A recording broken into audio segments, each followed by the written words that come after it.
Class 11th NCERT mathematics. जी बिल्कुल सही देखा आपने। आज हम लोग करेंगे प्रश्नावली 2.3। देखिए क्लास 11th के लिए एनसीईआरटी मैथमेटिक्स हम लोग पहले ही कर चुके हैं। क्या 2.1 2.2 पहले हम लोग कंप्लीट कर चुके हैं और आज इस प्रश्नावली में हम लोग को डिस्कस करना है प्रश्नावली 2.3 के विषय में। देखिए इस प्रश्नावली में आपको पहचानना है कि कौन कौन फलन है और कौन कौन फलन नहीं है। आपका एक रिलेशन दे दिया गया है, मतलब आपका प्रांत और परिसर आपके दे दिए गए हैं। आपको पता करना है कि इसमें से कौन कौन फलन है और कौन कौन फलन नहीं है। द मूल कंसेप्ट ऑफ दिस एक्सरसाइज कि फाइंड करना है आपको कि कौन सा इसमें फलन है और कौन सा फलन नहीं है। यहाँ देखिए बहुत छोटा सा वीडियो मैं आपके लिए बनाने जा रहा हूँ, काफ़ी इंटरेस्टिंग साहब। आज आपको मैं समझा करके ही मानूंगा यह प्रश्नावली 2.3 कुछ देर का वीडियो, काफ़ी ज़बरदस्त, बहुत पावरफुल, बहुत मज़ेदार क्वेश्चन। आसानी से आप प्रत्येक क्वेश्चन के हल को जान लेंगे। आइए स्टार्ट करते हैं। क्वेश्चन नंबर 1 को स्टार्ट करने से पहले इसलिए इस एक्सरसाइज के लिए जो बेसिक कंसेप्ट है, इस प्रश्नावली के लिए जो बेसिक कंसेप्ट है, मैं चाहूँगा कि उसका डिस्कशन आपके सामने कर दिया जाए ताकि आप इसको बढ़िया से समझ लें। आइए देखिए है क्या यहाँ पर। तो हम लोगों को पढ़ना है एक्सरसाइज 2.3। पहले आप पहचानेंगे कैसे कि फलन है कि नहीं है, तो इसके लिए डिफिनीशन जान लीजिए। एक समुच्चय ए का बी से संबंध एफ फलन कहलाता है यदि समुच्चय ए के प्रत्येक अवयव का प्रतिबिंब समुच्चय बी में केवल और केवल एक इमेज बने, मतलब प्रतिबिंब बने। मतलब जो समुच्चय आपका ए है उसका समुच्चय बी में केवल और केवल एक प्रतिबिंब बनेगा तो आपका फलन है। एक से अधिक प्रतिबिंब बनेगा फलन नहीं है। फॉर एग्जाम्पल जैसे पहले वाले को देखिएगा आप, तो यहाँ आपका पहला ये मान लीजिए ये आपका पहला हुआ, ये परिसर हुआ, मतलब ये प्रांत हुआ, ये परिसर हुआ। प्रांत में क्या है 2 है, 5 है, मिलाइएगा। उसके बाद से 8 है, आपका 11 है और 14 है और यहाँ तक खींच देते हैं इसको। लास्ट आपका क्या है 17 है। इधर देखिएगा परिसर में 1 1 मतलब केवल 1 ही मिले, 1 1 1 1 1 1 केवल 1 है ना आया। मतलब 2 का प्रतिबिंब भी 1 पर, 5 का प्रतिबिंब भी 1 पर, 8 का प्रतिबिंब भी 1 पर, 11 का प्रतिबिंब भी 1 पर, 14 का प्रतिबिंब भी 1 पर और 17 का प्रतिबिंब भी 1 पर। हमारे कहने का मतलब ये है कि जो ये मान लीजिए ये आपका ए रहा और ये परिसर आपका बी रहा, तो ए के प्रत्येक अवयव का बी पर केवल एक ही प्रतिबिंब बना है। मैंने मेरे कहने का मतलब कि जो 2 है उसका बी में केवल एक ही प्रतिबिंब है, 5 है इसका बी में केवल एक ही प्रतिबिंब है, जो 8 है उसका प्रतिबिंब बी में केवल एक ही प्रतिबिंब है। इसका मतलब ये फलन है। और वही दूसरा यदि आप इसको देखते हैं तो ये आपका रहा प्रांत और ये रहा आपका परिसर। 1 1 तो 1 तो हो ही गया 2। प्रांत आपको केवल 2 ही नंबर मिल रहे हैं।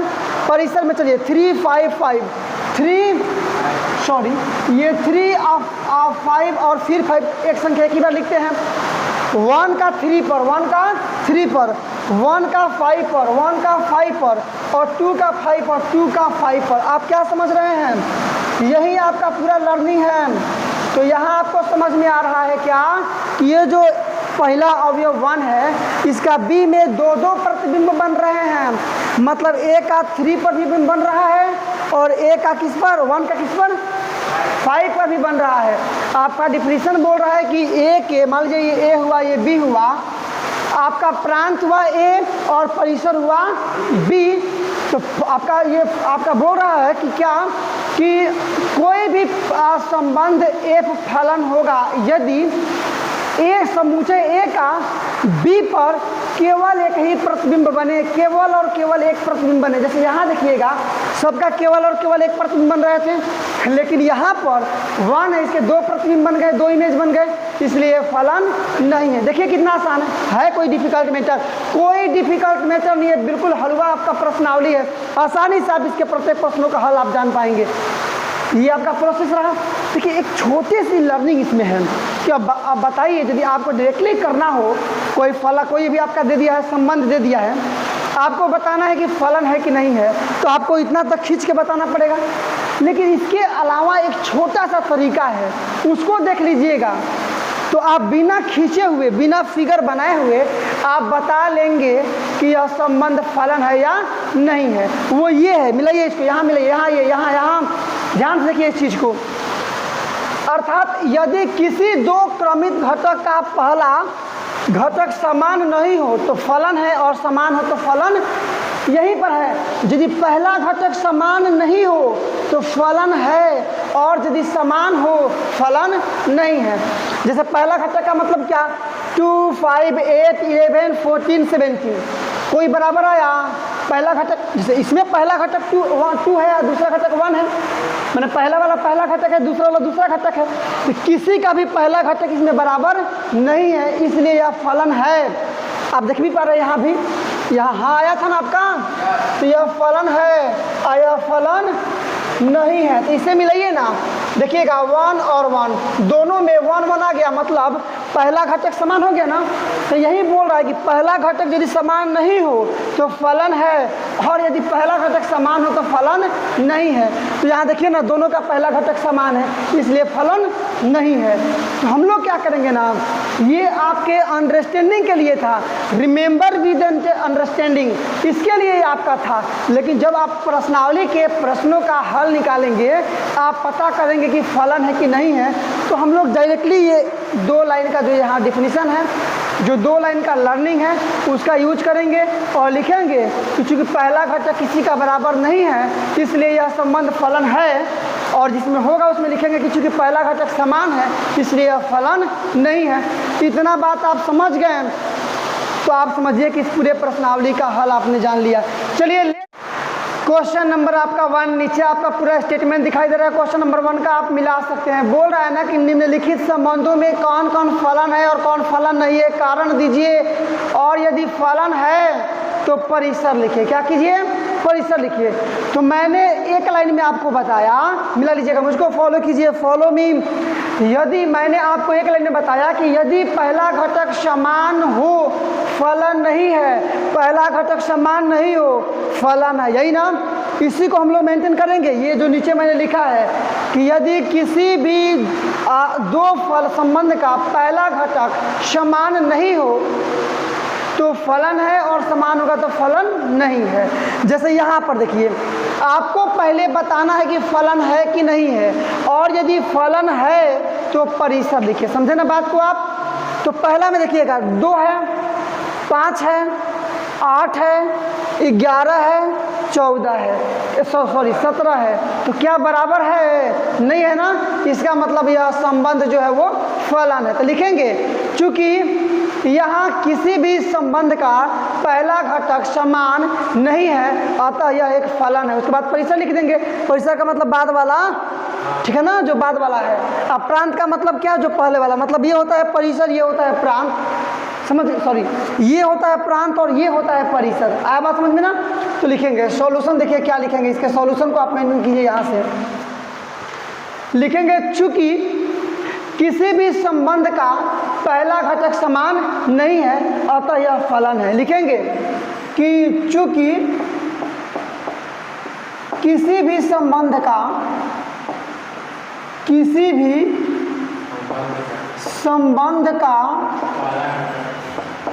पहला घटक समान नहीं है,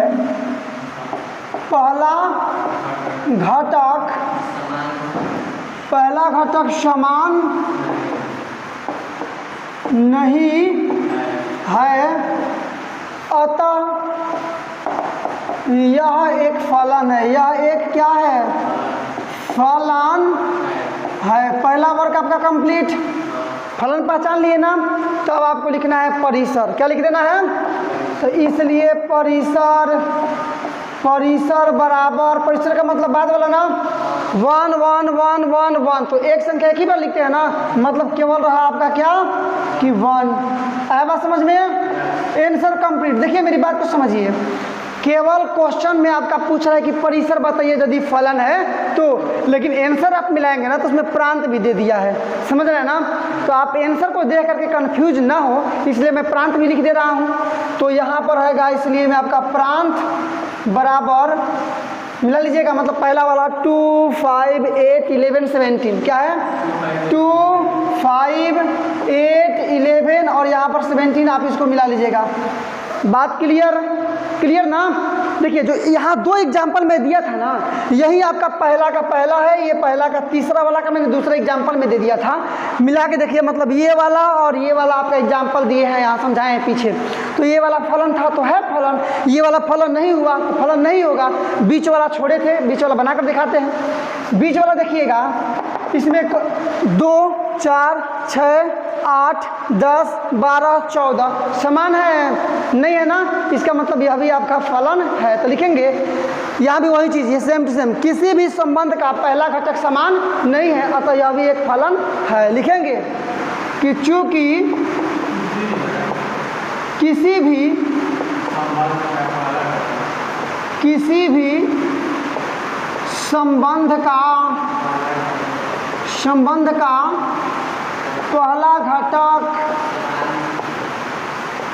पहला घटक क्या है बाबू, समान नहीं है, अतः यह एक क्या है कि फलन है। आएगा ना, लिख लीजिए। इसलिए प्रांत, देखिए बाबू क्वेश्चन आपका केवल परिसर ही पूछ रहा है, लेकिन चूंकि आंसर में आपका प्रांत भी दिया है परिसर भी दिया है, तो मैं दोनों चीज़ मेंटेन कर रहा हूँ। प्रांत मतलब पहला वाला 2, 4, 6, 8, 10, 12 और 14। बोलेंगे आप मेरे साथ 2, 4, 6, 8, 10, 12 और 14 क्लोज। और इसके बाद से क्या तो था परिसर, मिला लीजिएगा। परिसर बराबर यहाँ लिख दे रहे हैं, क्या क्या आपका आ गया 1, 2, 3, 4, 5, 6, 7 तक। 1, 2, 3, 4, 5, 6 और 7, ये भी आपका आंसर मिला लीजिएगा यहाँ तक, ये भी आपका आंसर कंप्लीट। अब लास्ट वाला देखिए 2 और 2 पहला घटक बराबर नहीं हो गया। लिखेंगे कि चूंकि यहाँ 1,3 और 1,5 में पहला घटक समान है, इसलिए यह जो संबंध है वो फलन नहीं है। जब फलन है ही नहीं तो प्रांत और परिसर लिखने की कोई आवश्यकता नहीं है, छोड़ देंगे डायरेक्टली। लिखेंगे सॉल्यूशन देख लीजिए क्या कि चूंकि संबंध मतलब रिलेशन कौन 1,3 तथा 1,5 का जी बिल्कुल पहला घटक समान है, अतः यह संबंध क्या है फलन नहीं है। चलिए तो इसी के साथ आपने जो क्वेश्चन नंबर 1 है वो पूरी तरह से कंप्लीट किया। चलते हैं क्वेश्चन नंबर 2 पर, और ऐसे ही कर के आपका क्वेश्चन नंबर 1 से लेकर के 5 तक जो पांचों क्वेश्चंस हैं, प्रत्येक का बहुत डेफिनिट, स्ट्रॉन्ग और स्ट्रेटेजी फुल सॉल्यूशन आप प्राप्त करेंगे। स्टार्ट करते हैं, लेट्स स्टार्ट। क्वेश्चन नंबर 2 क्या बोल रहा है, पहले स्टेटमेंट पढ़िए, अंडरस्टैंड कीजिए क्वेश्चन को, कहने का मीन क्या है, मतलब क्या है, वैल्यू क्या है, जानिए बोल रहा है क्या। कह रहा है कि निम्नलिखित वास्तविक फलनों के प्रांत और परिसर ज्ञात कीजिए। प्रांत का मतलब क्या, पहला वाला, परिसर का मतलब क्या, दूसरा वाला। मतलब यहाँ क्या रखेंगे तो क्या आएगा, जो यहाँ रखेंगे वो होगा प्रांत, और रखने के बाद जो आएगा वो होगा परिसर। तो इन वास्तविक फलनों के प्रांत और परिसर ज्ञात कीजिए, समझे ना। आप यहाँ समझ लीजिए। तो क्वेश्चन नंबर 1 मतलब यहाँ क्या दिया है आपका कि f(x) = -mod x। अब बात समझिए ना, जैसे मान लीजिए आप x की जगह पर रख रहे हैं 0, तो वैल्यू क्या आ जाएगा 0। यहाँ पर रखेंगे 1 रखेंगे ना, मतलब 1, तो मॉड में से 1 निकलेगा तो 1 बच जाएगा, लेकिन माइनस है तो -1। जब रखेंगे 2 तो यहाँ 2 मतलब आएगा मान आपका -2। अच्छा, -1 यदि रखेंगे तब क्या होगा, मॉड से बाहर निकलेगा तो खाली +1 आएगा, लेकिन पहले से माइनस है तो -1 हो जाएगा। जैसे कि मान लीजिए f0 निकालिएगा तो क्या आएगा आपका 0, समझ सकते हैं आप। मान लीजिए कि f-1 निकालिएगा तब क्या आएगा, तो ये माइनस आपका पहले रहेगा, यहाँ अंदर में -1 रखिएगा x की जगह पर, तो +1 ना बाहर निकलेगा, मतलब केवल -1 बचेगा। आ रहा समझ में। या f1 के 1 रखिएगा ना, तो ये माइनस अंदर 1 रखिए गुणे में 1 मतलब माइनस से 1 आएगा। लेकिन यहाँ आपके कहने का मेरे मतलब है क्या कि x का कुछ भी मान रखिए, ये मान निकल जा रहा ना, चाहे प्लस में रखिए, चाहे माइनस में रखिए, चाहे जीरो रखिए या फिर कुछ भी रखिए, मान तो निकल जा रहा है ना। तो हम लोग लिखेंगे कि x के किसी भी मान के लिए f(x) परिभाषित है। x का कुछ भी मान रख रहे हैं, f(x) का तो मान निकल रहा है ना, इसका मतलब f(x) परिभाषित है, इसलिए प्रांत बराबर केवल हो जाएगा रियल नंबर r, क्योंकि कुछ भी रखेंगे, कुछ भी का मतलब सब रियल नंबर है। रियल नंबर मतलब रियल नंबर में से कोई भी संख्या रखिएगा तो f(x) का मान आपका सामने आएगा ही आएगा। तो प्रांत हो गया आपका r। लिखेंगे क्या कि चूंकि x के किसी भी मान के लिए, किसी भी क्या मान के लिए क्या है f(x) क्या है जी, परिभाषित है, परिभाषित है, इसलिए प्रांत बराबर क्या हो जाएगा आपका r। पहला आंसर कंप्लीट। अब देखिए परिसर, परिसर क्या होगा ये समझिए, प्रांत कंप्लीट हो गया। परिसर देखिए, यदि 0 रखेंगे तो 0, 1 रखेंगे तो -1 आएगा, 2 रखेंगे तो -2 आएगा, 3 रखेंगे तो -3 आएगा, या फिर ऐसे देखिए -1 रखेंगे तो वो -7 आएगा। तो 1 रखे चाहे -1 रखिए -7 आएगा, 2 रखिए या -2 रखिए केवल -2 आएगा, 3 रखिए या -3 रखिए केवल -3 आएगा। समझ रहे हैं ना, क्योंकि रूट जब मोड से बाहर निकलेगा तब निगेटिव हो जाए, पॉजिटिव हो पॉजिटिव ही रहेगा, लेकिन बाहर में निगेटिव चार्ज है तो निगेटिव बना देगा। कहने का मतलब है कोई भी r का मान रखिए, या तो 0 आएगा, अरे 0 रखेंगे तो 0 आएगा, नहीं तो और प्लस माइनस में कुछ भी रखेंगे तो मान ऋणात्मक ही आएगा। नहीं समझ रहे हैं आप, तो लिखेंगे चूंकि x का मान, चूंकि x का मान कुछ भी रखने पर f(x) या तो 0 आएगा नहीं तो ऋणात्मक आएगा, आएगा ना, इसलिए प्रांत बराबर, उसके बाद परिसर बराबर मैं समझाऊंगा उसके बाद। अभी वो बात लिखिए जो मैंने बोला। लिखेंगे कि पुनः x का कुछ भी मान रखने पर, कुछ भी मान रखने पर, मिला लीजिएगा, रखने पर f(x) का मान, f(x) का मान या तो 0 होगा और नहीं तो ऋणात्मक संख्या होगा ना जी, ऋणात्मक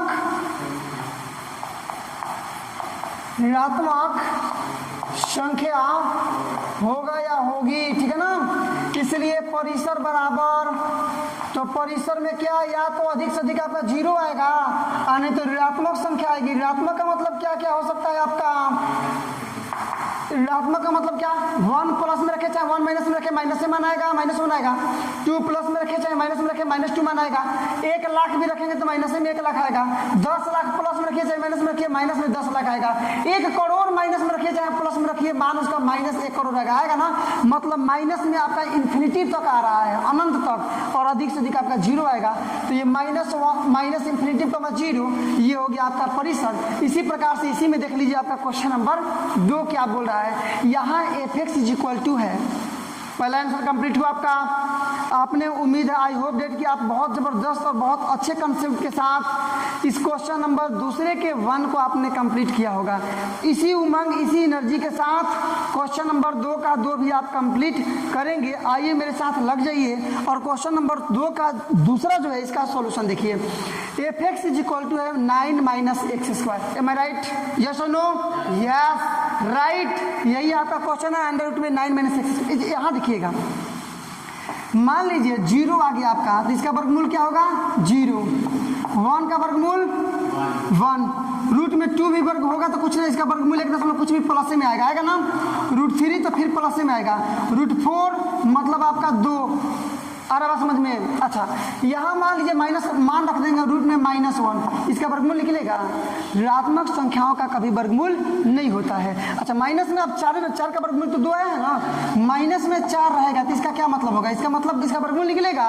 नहीं निकलेगा। ऋणात्मक संख्याओं का वर्गमूल नहीं निकलता है। तो अंदर वाला को या तो 0 होना चाहिए, नहीं तो 0 से बड़ा होना चाहिए, तभी वर्गमूल निकलता है। आया बात समझ में? तो यहाँ भी fx तबे परिभाषित होगा जब ये या तो 0 होगा, नहीं तो 0 से बड़ा होगा। हमारी बात को समझे आप? मतलब लिखेंगे कि हियर कर देते हैं fx के परिभाषित होने के लिए क्या होना चाहिए?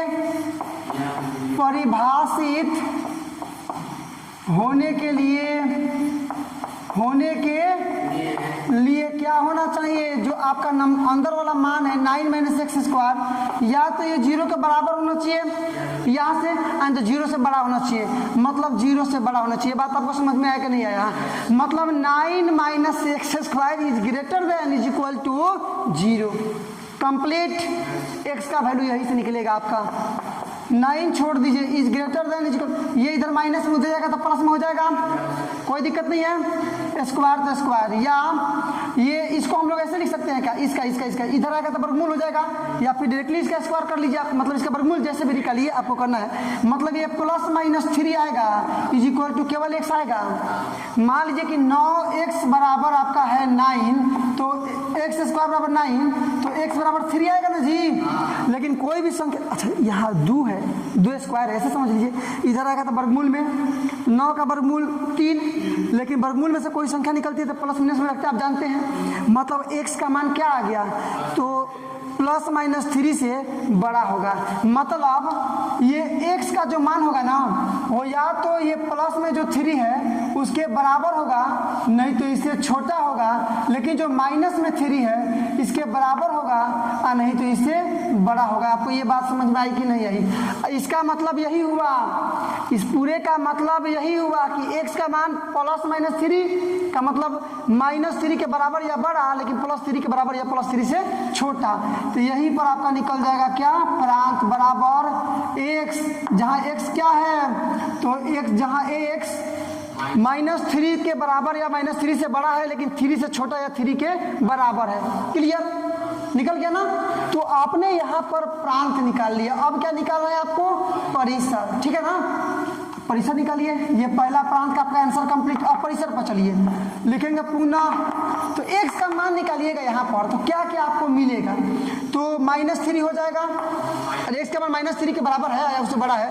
-2, -1, 0, 1, 2 या क्या हो जाएगा आपका लास्टवा 3 से बड़ा तो नहीं आएगा, 3 के बराबर या 3 से छोटा। यहाँ तक क्लियर? अब देखिए क्या करेंगे। अच्छा, परिसर मतलब होता क्या है कि यहाँ मान जो रखते हैं वो है प्रांत, और रखने के बाद जो आता है वो होगा परिसर। तो बारी बारी से x के सभी मानों को यहाँ पर ला कर रखेंगे, जो मान निकलेगा वही हो जाएगा परिसर। नहीं आया बात समझ में? x का मान लाकर इसमें रखेंगे, जो मान आएगा वो सारे मान हो जाएंगे आपके परिसर। ठीक है ना? लिखिए तो x बराबर रखना क्या है? -3, -2, -1, 0, 1, 2, 3। तो रखिए, तो सबसे पहले रखिए -3। तो f -3 बराबर -3, x की जगह पर -3 रखिए ना, इसमें x की जगह पर -3। तो रूट में 9 - x² ना, मतलब -3 का स्क्वायर बराबर रूट में 9 - 3 9, लेकिन प्लस में बराबर क्या आ गया आपका 0। इस चीज को समझना पड़ेगा आपको। अब देखिए कमा, अब क्या रखेंगे?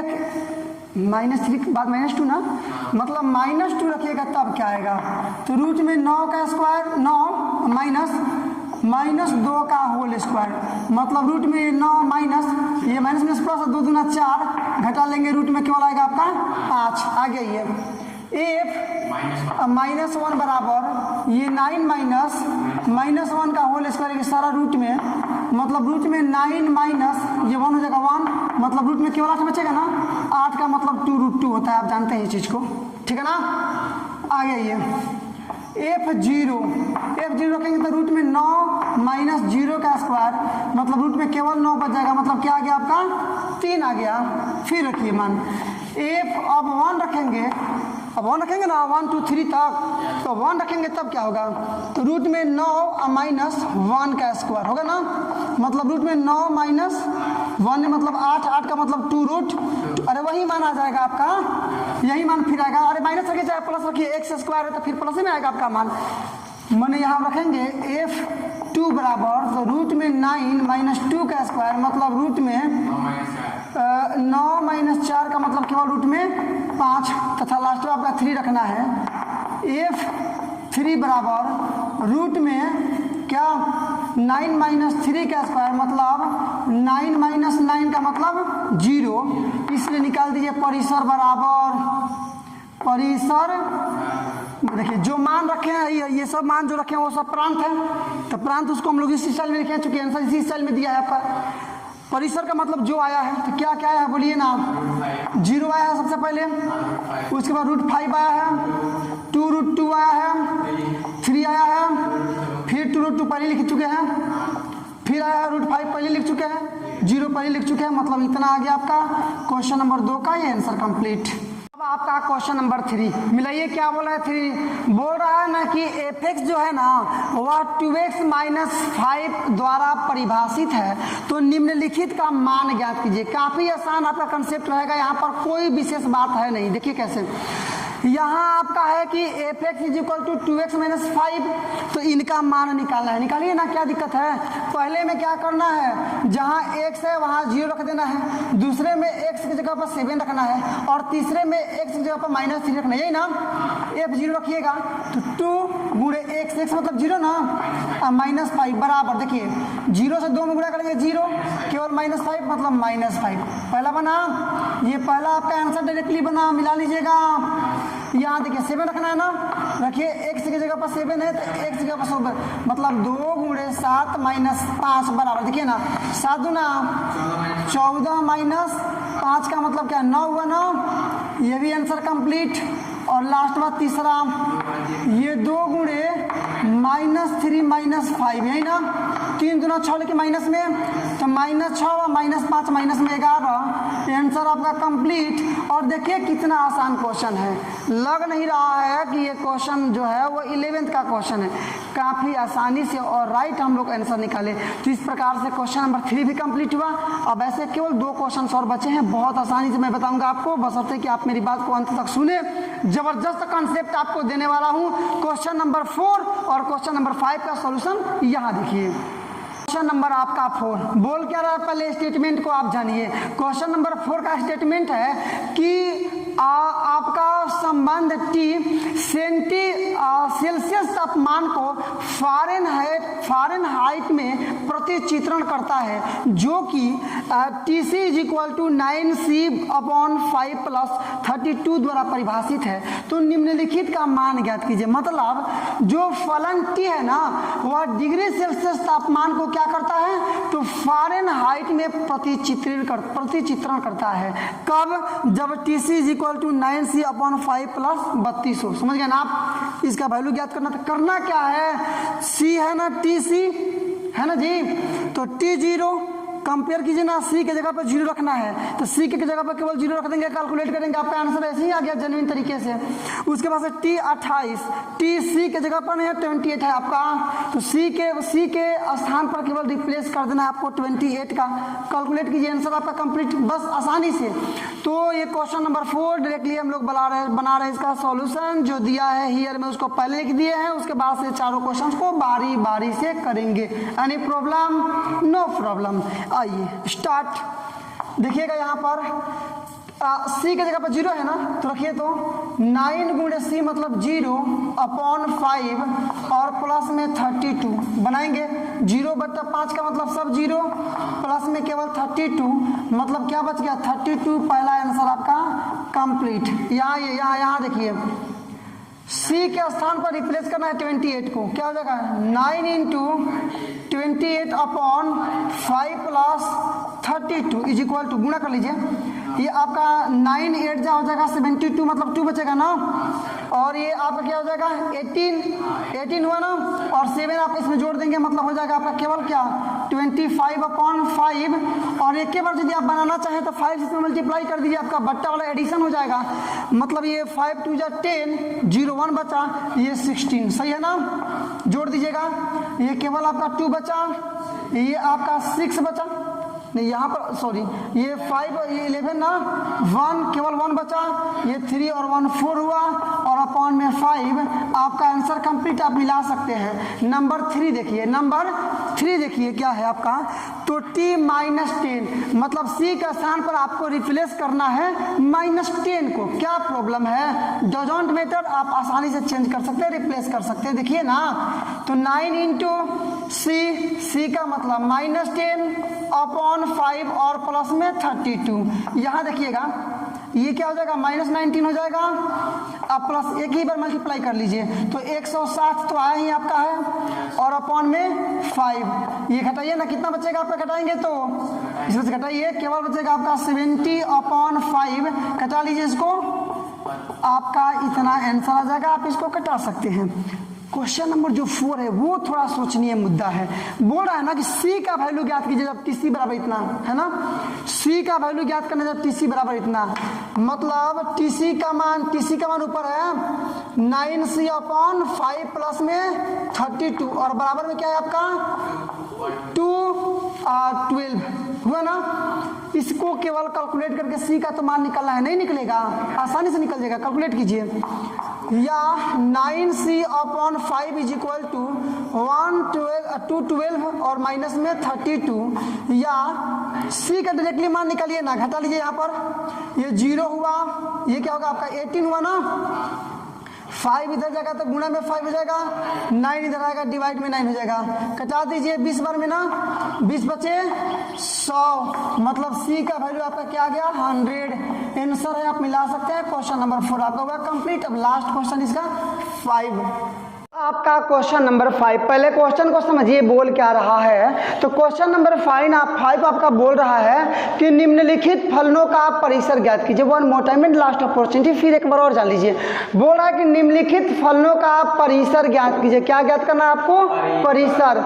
पहला आपका दे, हम डायरेक्टली सॉल्यूशन बनाएंगे। तो पहला मिलाइएगा, आपका क्या दिया है, मतलब लिख देंगे पहला में कि यहाँ, या फिर आप लिख सकते हैं कि हियर न जी।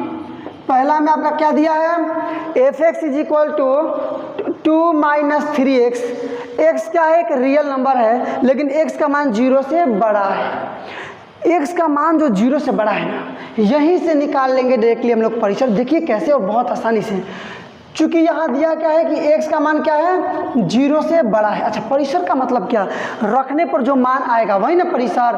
तो इस x को ना इस तरीके से आपको इंटरचेंज करना है, बदलना है कि ये वाला वैल्यू आ जाए आपका 2 माइनस 3x, समझे ना। मतलब एक इसको, इस वाले टर्म्स को जो LHS है, इसको fx के बराबर लाना है, समझे ना।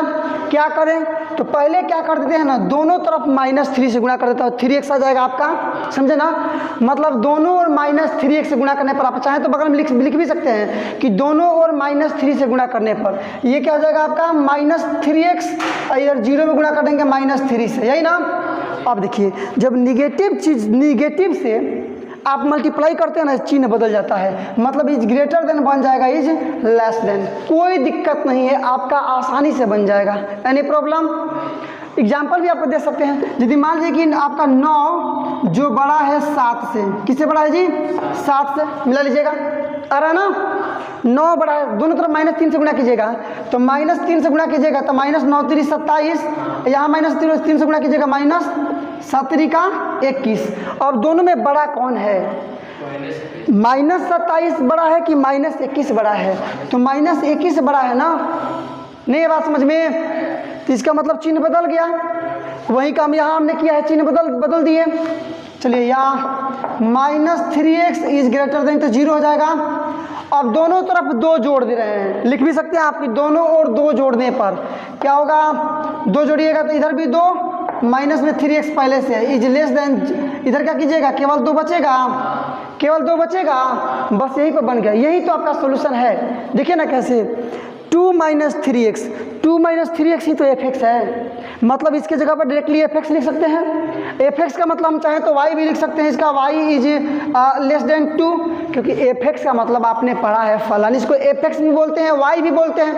fx बराबर है 2 माइनस 3x, इसको y बराबर भी लिख सकते हैं 2 माइनस 3x, क्योंकि वो भी फंक्शन है आपका। y लिख दिए, इसलिए आपका यहीं पर निकल गया। परिसर बराबर मिला सकते हैं आप। परिसर का मान या तो 2 से छोटा हमेशा होगा, अधिक से अधिक 2 से छोटा होगा परिसर का मान। 2 से छोटा मतलब कितना छोटा, कोई गारंटी नहीं है। -10 हो सकता है, -20 हो सकता है, -50 होता है, माइनस लाखों करोड़ों अरबों खरबों कुछ भी हो सकता है। तो माइनस इन्फिनिटिव और कमा में 2 है ना, लेकिन 2 से छोटा ना, तो 2 लिख करके इधर रखेंगे आप स्मॉल कोस्ट, इधर लिख देंगे क्लोज पैकिंग है, क्लोज बॉन्ड है ये, समझे ना। क्या कि अधिक 2 से हमेशा छोटा होगा, तो 2 दे करके और क्लोज। देखिए आंसर में आपका नहीं दिया है, आप आंसर में जाकर इसको करेक्ट कर लीजिएगा। इधर आपका स्मॉल कोस्ट रहेगा, इधर आपका लॉन्ग कोस्ट रहेगा, समझे ना, बी कोस्ट रहेगा, क्योंकि ये आपका क्लोज बॉन्ड है। आया समझ में। ये पहले का आंसर आपने किया कंप्लीट। अब इसी तरह के 5 में केवल 2 क्वेश्चंस और हैं, उन दोनों का भी आंसर आप यहाँ देखिए। नंबर इसका 2 देखिए क्या बोल रहा है। नंबर 2 आपका है, यहाँ देख लीजिएगा कि fx = x² + 2, जहाँ x क्या है, एक वास्तविक संख्या है। x क्या है आपका, तो आप मिला सकते हैं क्वेश्चन में कि x एक वास्तविक संख्या। देखिए अब आप जानिए वास्तविक संख्या मतलब 0 हो गया, इधर 0 से निगेटिव -1 -2 -3 इन्फिनिटिव तक, इधर 1 2 3 4 5 इन्फिनिटिव तक, बट्टा में भी हो सकता है, पूर्णांक में भी हो सकता है, सब आपका रियल नंबर है, वास्तविक संख्या है। तो वास्तविक संख्या का वर्ग हमेशा धनात्मक होता है। जैसे 0 का कीजिएगा 0 होगा, -1 का वर्ग कीजिएगा तब वो 1 होगा, +1 का कीजिएगा तब वो 1 होगा, -2 का वर्गमूल वर्ग कीजिएगा 2 दूना 4, +2 का भी 2 दूना 4। मतलब किसी भी रियल नंबर का आप वर्गमूल कीजिएगा तो या तो 0 आएगा, नहीं तो धनात्मक आएगा। आया कि नहीं आया। मतलब हमको ये x² लाना था, चूंकि इसके जैसे लाने के लिए तो x² का हमने सोचा कि चलिए आपको ऐसे समझा देते हैं कि वास्तविक संख्याओं का वर्गमूल हमेशा या तो 0 रहता है, नहीं तो धनात्मक संख्या होती है। आया बात समझ में। निगेटिव होगा उसका भी स्क्वायर करेंगे तो या तो निगेटिव होगा उसका स्क्वायर करेंगे तो धनात्मक आएगा, मतलब पॉजिटिव आएगा, और पॉजिटिव का भी स्क्वायर करेंगे तो आपका पॉजिटिव आएगा। केवल 0 है तो 0 का स्क्वायर 0 आएगा। मतलब कुल मिलाकर के मैं एक में बोलूं तो वास्तविक संख्याओं का जो स्क्वायर है वो हमेशा या तो 0 आता है, नहीं तो पॉजिटिव आता है। आया बात समझ में ना। तो यहाँ लिखेंगे चूंकि वास्तविक संख्याओं का वर्ग या तो 0 आता है, नहीं तो धनात्मक होता है ना। इतना लिखिए आप। ये आपका रहेगा सॉल्यूशन। सबसे पहले हियर जो दे दिया है आपका, ठीक है ना, उसको मैंने लिखा है सॉल्यूशन में, आप इसको मेंटेन कीजिएगा। लिखेंगे कि चूंकि क्या वास्तविक संख्याओं का वर्ग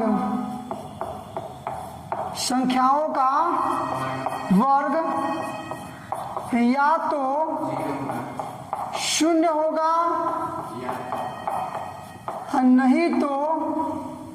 नहीं तो धनात्मक होगा। यही ना, धनात्मक होगा।